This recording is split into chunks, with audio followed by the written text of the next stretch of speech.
What is up, everybody? Welcome back to episode 3 of our 10-minute talk Spring Bear special with Ryan Lampers. So far, we've talked about where to find them. We've talked about how to cook them, how to eat them, how delicious these things are. And now we're actually going to talk about methods of take. So there's a few different ways you can pursue these things, depending on, the weapon that you want to use, bow, rifle, muzzleloader, shot placement, all sorts of things, bait versus dogs versus spot and stalk. We got lots of stuff going on here. So, Ryan, definitely take it away. How have you pursued bears mostly when you've been hunting them? Yeah, so growing up in Washington State, like you did, Mark, we didn't have a whole lot of opportunities. At a certain point, they took away the opportunity for us to bait as well as run them with dogs. Idaho kind of was the state. It was the go-to state for those options if that's how you wanted to pursue them. Naturally, just wanting to hunt those bears close to home, I took more of the spot and stalk approach. That was your option. Hunting them at times of the year where, you were able to see them out in the open, which is early spring or early fall when the berries are popping. Those two time frames work the best for spot and stalk. Just kind of puts them out in the open, visible. So that's really been what I've done the most of. And I've taken that. And now that I live in Montana and I've hunted Idaho buku years over there doing the same approach, and that's just spot and stalking and hunting time frames where I'm going to have a little bit of an advantage to just locating bears. And like I mentioned, I think when you're spotting and stalking, there's that spring time frame when they're just out of their den, they're hungry, they're parking on a patch of grass, and they're just gorging themselves. And they tend to be consistent in certain areas, like at that late April, early part of May, and they'll tend to go back to certain areas. And that's a great time to hunt them. It also allows you, when they get out into this meadow and they've just come out of the timber, they tend to just park it on that meadow for a significant amount of time often. So it'll give you time to make your play and get in on them, whether you're bow hunting, whether you're rifle hunting. These days I tend to do a lot more rifle hunting in the areas that I'm targeting these bears. I used to do quite a bit of bow hunting. Fall bears are great for bow hunting. They'll park it in those berry patches and they'll give you ample time to get in. And bears are built for bow hunting. They don't have the best sight. They do pick up movement pretty dang good, but they don't have the best sight. And so it does allow you to get in pretty dang tight and get a nice, inside a 40 type yard shot on those bears. But I think my preferred method is to find a really good vantage point, a big perch where I have, a visual of a ton of country. I'm putting the spot and scope up, running the knockers and just scanning as much country as possible. And then once I locate a bear, if he's the right bear, making a play. And a lot of times what happens with that is you'll see a bear miles away and maybe there's a river to cross even. And it's like a day or day and a half just to get to that area. And so, you're finding a bear, he's tucked away, he's feeding up in this little, salad bowl up here in this drainage. And then you're spending as much time as it takes to get there, get a new location to try to relocate him. Hopefully he comes back out in that same general area, and then you're making your play, whether that's with the bow or a rifle. But that's definitely been my preferred method of take. I know a lot of guys love the baiting there in Idaho. Got a lot of respect for guys that have kind of dialed that in. It's almost a science when they're out there baiting. There's folks that, they don't sit right on the bait. They sit away from the bait for some of those really older age class bears that are just really, really sneaky. I mean, they know something's off. Mm-hmm. And you would think, you got a big bait pile and all the bears are going to come to it. But a lot of times those older age class bears, they tend to circle a wagon, I guess, and not just come right in. And there's gentlemen out there like Russ Meyer. He's done it for years, and just hearing how he hunts them over those baits, like he literally will sit hundreds of yards away from it, trying to get that bear on his way to the bait, versus hunting right at the bait pile. So interesting. Definitely something I'm not as familiar with. I definitely prefer to do the spot and stalk approach. And it's just a lot more fun, where I can just be on my feet, be mobile, run the glass, find them, and then just cruise, just absolutely sprint to wherever that bear was last seen and try to make a play. Yeah, I feel like baiting sometimes gets a bad rap from folks. They're like, oh yeah, I just throw out the whatever food that and then like walk out, throw it anywhere. Just throw it anywhere. And man, I've done a little bit of it, or really more observed hunting with Dan Staten in Idaho, and the amount of work that those guys are, the amount of work, time. I mean, they're going up weekly, twice a week. We're talking long drives, hauling bait, getting it. Then you got to get it back in and keeping those baits going. And then not only that, but you're not, like you said, Ryan, you're not just setting it out. Like all the stuff that we kind of talked about earlier of where to find them. A lot of those terrain features and attributes. You're still reading the country. You're still going, okay, where does a bear like to live? Okay, what are the prevailing winds? Where do I want to set this? Where can I put this? And then just the sheer maintenance and work that goes into it. I mean, it's a lot of guys are putting that barrel on their back, and hiking it in for miles, and then dropping that and then chaining it up. And then, I got a lot of respect for guys that do it. It's definitely there's definitely a science to it.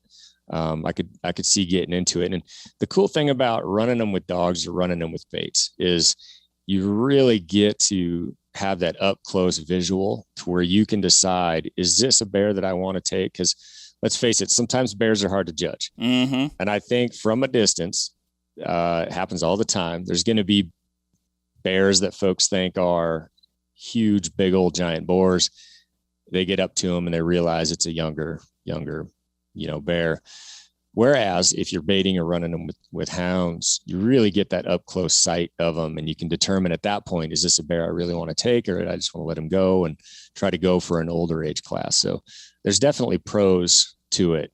I could see the pros for both baiting and running with dogs, but I think it's all fun. I think whether it's OCD or whatever, I just like to be on my feet, and I like to just be able to motor and go and cruise. That's not to say I won't try maybe running some baits someday over in Idaho. But I think some people are like, bait or dogs. Well, that's kind of like the lazy man's. I'm like, I don't know, man. Like that seems like a lot of work. Yeah, you can't just more work. Go out and right. Exactly. Oh yeah, for sure. I talked to a gentleman this year who's baited for years and years and years, and he's seen what we're doing with these spot and stalks, and he's getting excited about that. He's like, you know what? It's a lot of work setting these baits. I got to go in there multiple trips. I got to drive to my area. I got to hike this stuff in. I got to sit. And it just doesn't, it is more work. Honestly, it's not just easy. Like a lot of folks would probably have that conclusion, but yeah, of course, I don't know the way you're hitting the backcountry and going, crazy miles in, that sounds like a lot of work too, though. So I think it's all work. Yeah. The secret is, you got to work one way or another. Yeah. Do you prefer taking them with a rifle or a bow, or does it not really matter to you? It just kind of depends, or? Honestly, it doesn't really matter. I love chasing fall bears with my bow. Like I mentioned before, you tend to find those bears in those huckleberry patches in the high country, and they'll park it in there, and they give you ample time to get in and stalk them and slip an arrow into them. That was a ton of fun. These days, I find myself picking up a rifle way more. Multiple bear tags. I can't seem to get enough bear meat in my freezer, so I'm trying to get at least 2 to 3 bear tags filled, and trying to take old mature boars on with each one. And I just love the country that we're able to go into with rifles and just give it all you have. The challenge maybe isn't in the shot itself, but it's getting into areas where old bears just grow old and die, and people just don't see them. There is a challenge in going in 10, 12 miles and trying to picking through multiple bears, trying to find that oldest bear in that basin. and then putting them down. There's a lot of challenge there. So yeah, I'm not snobby about one or the other. I like them both, but Cool. right now I find myself doing a lot more rifle hunts. I think that's one thing that's cool about bear hunting or bear seasons in general, kind of like the fall or the spring. Oftentimes it's not weapon specific, so it's not like, oh, well, it's archery elk right now, so I either have to pick, or I have to hunt with that implement. If you're super into bow hunting, you can bow hunt during the bear seasons. If you want to rifle hunt, you can rifle hunt during the bear season. And that's going to be, maybe that's not everywhere, but I'd say that's, commonly how these seasons are structured. Yeah, absolutely. And unique bear hunts, we see guys like the Untamed Jim, they're running hounds, I think, in December. I mean, that just seems cool to me. It's like, oh, go hunt bears in December? Yeah. Yeah. Totally. Too many fun things to do. I wish more states had, thinking back to Washington State, I sure wish they had more opportunities for spring bear back there. Over the counter, you can grab 2 fall tags back there, but they're very selective on how many tags they give out for spring for some reason.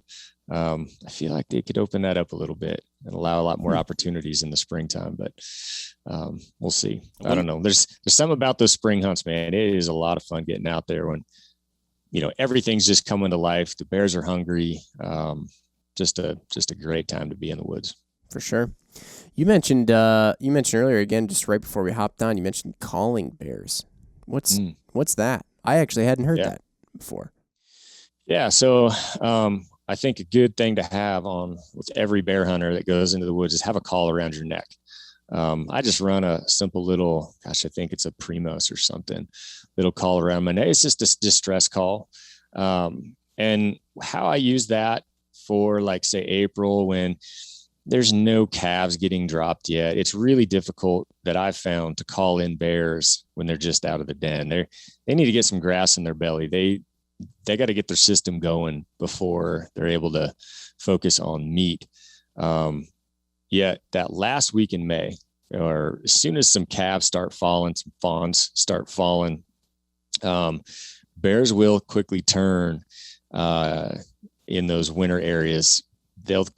Where all the deer and elk are dropping, they'll quickly turn to chasing calves and just running them down. And so I'll have a call around my neck in those areas. And at that time, and the last 2 weeks of May and going into June, man, it's hard to beat calling in bears with just ripping on a distress call.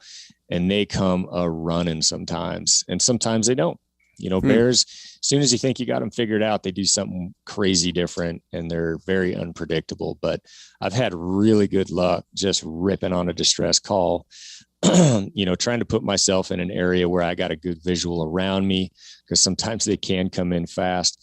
Here in Montana, we obviously are in grizzly country, so you have that worry as well.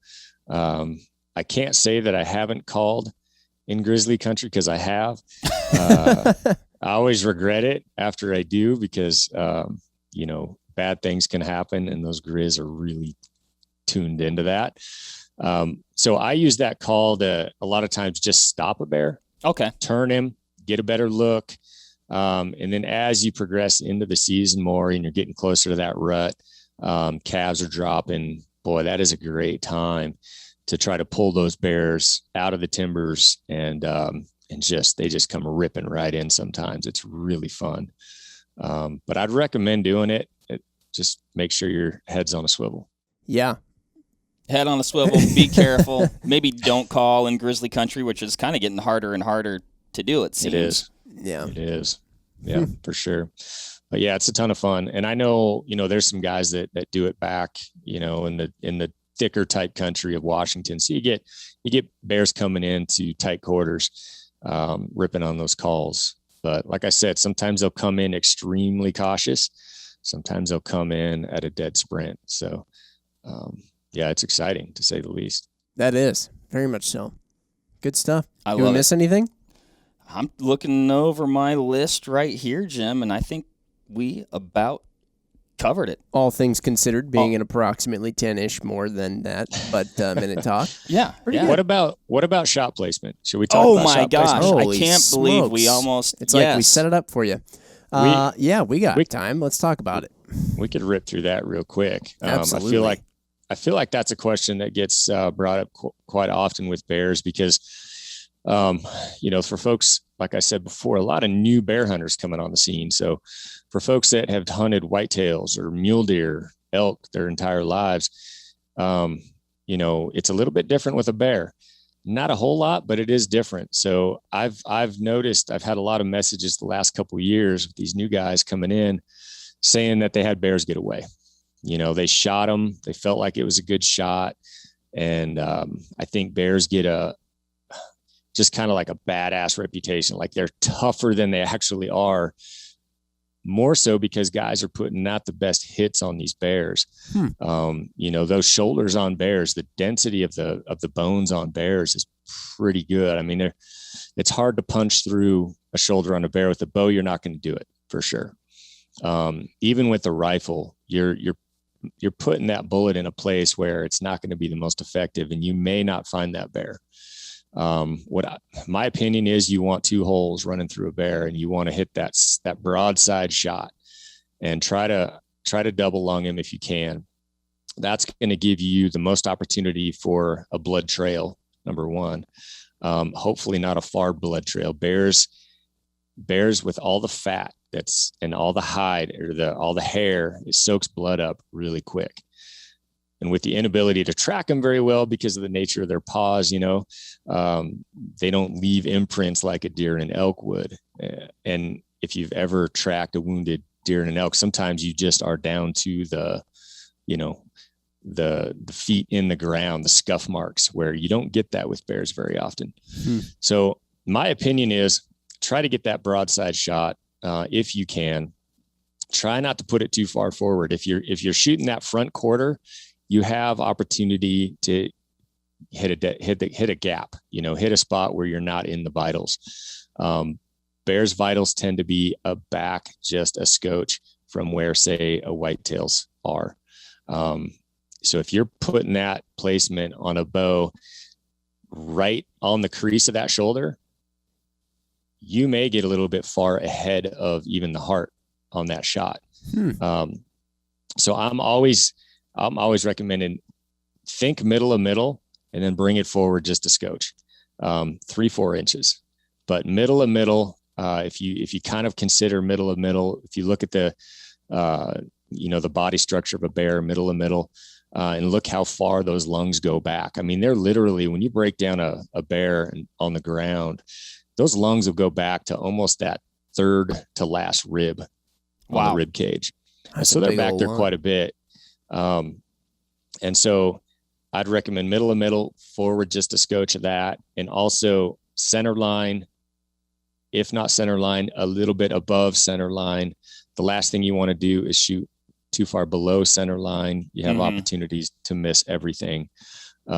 So that's kind of my recommendation as far as where to put your shot placement, bow or rifle. But if you're gonna put a bad hit on a bear, I think a lot of times people shoot a little bit too far forward on them, and they take out that shoulder. And bears are tough. If you just hit them in the shoulder, they can run forever. They could not bleed. They could get into some thick stuff that you're just never going to recover them. So if you have the opportunity to hold out, get that nice broadside shot, 2 holes, in and out, double lung. Bears are soft, in my opinion. They have soft hide. They have lungs that deflate pretty dang easily. And if you get it in that general area, that bear's not going to go very far. That's awesome. I'm glad we took the time to cover that too, because I feel like, we kind of talked about like old mantras earlier with, like, oh, bear meets this. And I feel kind of like that. There's an old mantra there of, shoot him in the shoulders. You got to break him down, which, I mean, that's worked a lot, right? You're going to hit him in the shoulders. The vitals are in that area. You can shock the spine. You can send bone fragments, into the vitals as well. So I'm not going to say like, oh, that's a terrible shot, but it sounds like there's a lot of other things here to be taking into consideration and thinking about. And along with that, I think if you've predominantly hunted, like deer and elk or things of that nature, it's going to feel a little weird to hold further back like that. You're going to feel like, oh my gosh, I might gut shoot this thing, when in reality, it might be about the darn perfect shot. Yeah. Absolutely. Yeah, I think you're right. I think, a wounded bear, like anything shot in the shoulder that doesn't touch vitals, most likely that's going to be a bear you never recover, never find. Even with a rifle, it's just better if you have that double lung, 2 holes, mass trauma, mass blood loss, and deflate those lungs really fast. I just know way too many stories. I hear them every year of guys claiming that bears are tough, but in reality, I don't think bears are very tough at all. I think they're one of the softer targets. It's just poor shot placement. Yes, bears can go and leave absolutely no blood if you hit them in the shoulder. Noted. Well, I tell you what, that was the most worthwhile overtime we've gone into. So very, very good. But yes, appreciate it, Ryan. Thank you for joining us on this series. As usual, everybody out there listening, let us know. Give us a comment on YouTube, the comments below, or hit us up on Instagram. We'd love to hear from you. Let us know what you think about spring bear, if you're going to try it, if you are trying it this year, or any of your own little tips, tricks, recipes, all that good stuff. Yep. Ryan, also, where do people find you? Where's the best place to find what you're doing? Yeah, just on the IG. That's The Healthy Hunter, STHEAL. Any messages, answer a lot of DMs and stuff on there, but that's pretty much it. We got our podcast, Hunt Harvest Health podcast, Hunt Harvest Health website, all that for recipes and things like that. There it is. Awesome. Do it up, everybody. Thanks for listening. We'll see you on the next one. Bye. Bye.